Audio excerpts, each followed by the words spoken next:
പലരും പറയുന്നൊരു പരാതിയുണ്ട്. എൻ്റെ മനസ്സിന് സംഘർഷമാണ്, എൻ്റെ മനസ്സിന് നിരാശ ബാധിച്ചിരിക്കുന്നു, എൻ്റെ മനസ്സിന് സ്വസ്ഥതയില്ല എന്ന്. എന്തുകൊണ്ടാണ് ഇങ്ങനെയെല്ലാം ഒരു മനുഷ്യന് സംഭവിക്കുന്നത്? ഇതിനെക്കുറിച്ച് ചിന്തിച്ചിട്ടുണ്ടോ?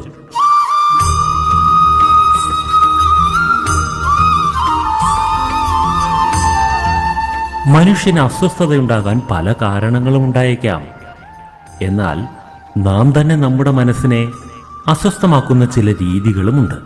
അവയെക്കുറിച്ച് പറഞ്ഞു തരാം. നാം ഭക്ഷിക്കുമ്പോൾ ആ ഭക്ഷണം നമ്മുടെ ശരീരത്തിനകത്ത് ചെല്ലുകയും ആ ഭക്ഷണം ശരീരത്തിന് ഊർജം പ്രദാനം ചെയ്യുകയും ചെയ്യുന്നു. എന്നാൽ ഭക്ഷ്യയോഗ്യമല്ലാത്ത എന്തെങ്കിലും നിങ്ങൾ ഭക്ഷിക്കുകയാണെങ്കിൽ ആ ഭക്ഷണം നിങ്ങളുടെ ശരീരത്തിനകത്ത് ചെല്ലുകയും അത് രണ്ടു തരത്തിൽ പ്രവർത്തിക്കുകയും ചെയ്യും. ഒന്നുകിൽ ആ ഭക്ഷണത്തെ നിങ്ങളുടെ ശരീരം ദഹിപ്പിച്ച് നിങ്ങളുടെ ശരീരത്തിന് വിഷാംശത്തെ പ്രദാനം ചെയ്യും, അല്ലെങ്കിൽ ആ ഭക്ഷണത്തെ നിങ്ങളുടെ ശരീരത്തിന് ദഹിപ്പിക്കുവാനാകാതെ അത് നിങ്ങളുടെ ശരീരത്തിന് സ്തംഭനത്തെ പ്രദാനം ചെയ്യും. ഇതുപോലെ നാം നമ്മുടെ ശരീരത്തിന് ഭക്ഷണം നൽകുന്നത് പോലെ നാം നമ്മുടെ മനസ്സിനും ഭക്ഷണം നൽകുന്നുണ്ട്. നമ്മുടെ മനസ്സിനുള്ള ഭക്ഷണം നമ്മൾ സ്വീകരിക്കുന്നത് നമ്മുടെ കണ്ണുകളിലൂടെയും കാതുകളിലൂടെയുമാണ്. അതായത് നാം നിത്യവും കാണുകയും കേൾക്കുകയും ചെയ്യുന്ന കാര്യങ്ങൾ നമ്മുടെ മനസ്സിനുള്ള ഭക്ഷണമായി പരിണമിക്കുന്നുണ്ട്. അതിനാൽ നാം വളരെ ശ്രദ്ധിക്കേണ്ട കാര്യം എന്തെന്നോ, നമ്മുടെ കണ്ണുകളിലൂടെ അതുപോലെ നമ്മുടെ കാതുകളിലൂടെ നാം അകത്തേക്ക് സ്വീകരിക്കുന്ന കാര്യങ്ങൾ നമ്മുടെ മനസ്സിന് ദഹിപ്പിക്കുവാൻ കഴിവുള്ളതാണോ എന്ന് നാം ചിന്തിക്കണം. നമ്മുടെ മനസ്സിനെ അസ്വസ്ഥപ്പെടുത്തുന്ന, നമ്മുടെ മനസ്സിനെ സ്തംഭിപ്പിക്കുന്ന കാര്യങ്ങൾ നാം നമ്മുടെ കണ്ണുകളിലൂടെയും കാതുകളിലൂടെയും സ്വീകരിക്കാതിരിക്കണം.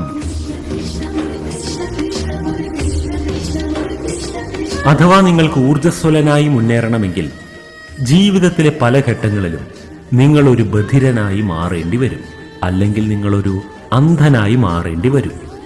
അതായത് നിങ്ങളുടെ മുന്നിൽ നടക്കുന്ന എല്ലാ സംഭവങ്ങളെയും നിങ്ങൾ കാണണമെന്നോ നിങ്ങൾ കേൾക്കണമെന്നോ യാതൊരു നിർബന്ധവുമില്ല. എന്നാൽ ഇക്കാര്യം ചിന്തിക്കാതെ ഈ കാര്യത്തിൽ ഒരു തിരഞ്ഞെടുപ്പില്ലാത്ത രീതിയിൽ കാണുന്നതെല്ലാം കാണുകയും കേൾക്കുന്നവയെല്ലാം കേൾക്കുകയും ചെയ്യുമ്പോൾ നിങ്ങളുടെ മനസ്സ് അകാരണമായി അസ്വസ്ഥമാകുന്നതാണ്.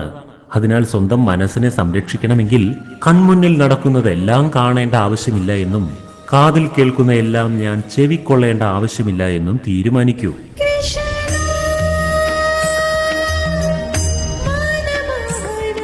എന്ത് കാണണം, എന്ത് കേൾക്കണം, ഈ കാര്യത്തിൽ നിങ്ങളൊരു തീരുമാനമെടുക്കൂ. അങ്ങനെയെങ്കിൽ നിങ്ങൾ ഭക്ഷണം ശരിയല്ലാത്തതുകൊണ്ട് ഉദരത്തിൽ പ്രശ്നമുണ്ടാകുന്നത് പോലെ കാഴ്ചയും കേൾവിയും ശരിയല്ലാത്തതുകൊണ്ട് മനസ്സിൽ പ്രശ്നങ്ങൾ ഉണ്ടാകുന്നതിൽ നിന്നും രക്ഷപ്പെടും. ഈ കാര്യം വളരെയധികം ശ്രദ്ധിക്കണം. നിങ്ങളുടെ മനസ്സിനെ സ്വാധീനിക്കുന്ന പ്രധാന കാര്യങ്ങൾ നിങ്ങൾ കാണുന്ന കാര്യങ്ങളും കേൾക്കുന്ന കാര്യങ്ങളുമാണ്. അതുകൊണ്ട് നിങ്ങൾ എന്ത് കാണണം, എത്ര കാണണം, അതുപോലെ എന്ത് കേൾക്കണം, എത്ര കേൾക്കണം, ഈ കാര്യങ്ങളിൽ ശക്തമായ നിലപാടുള്ളവരായി മാറൂ. എങ്കിൽ നിങ്ങളുടെ മനസ്സിനെ ഒരു പരിധിവരെ നിങ്ങൾക്ക് സംരക്ഷിക്കുവാൻ സാധിക്കും. ചിന്തനം ചെയ്തു നോക്കൂ.